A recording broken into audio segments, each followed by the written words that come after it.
আগামী, আমি বারবার বলবো, আগামী 19শে ডিসেম্বর বকুল অমাবস্যায় রাত্রি 9টা থেকে রাত্রে 2:03 অবধি এটা করা যাবে।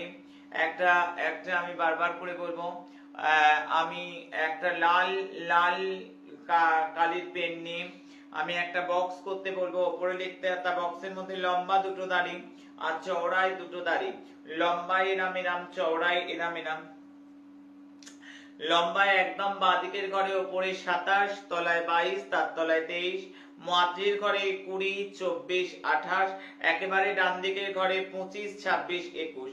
আবারও বলবো, বাঁ দিকেরটা থেকে একেবারে 27, 22, 23, মাঝের ঘরে 20, 24, 28, একেবারে ডান দিকের ঘরে 25, 26, 21। এটা লিখে বাড়ির উত্তর দিকে দেয়ালে এটা আঠা দিয়ে আটকে দাও এবং ওম শ্রীম মহালক্ষ্মী দব্বৈ নমঃ এই মন্ত্র জপ করলে একটা আর্থিক উন্নতি হবে।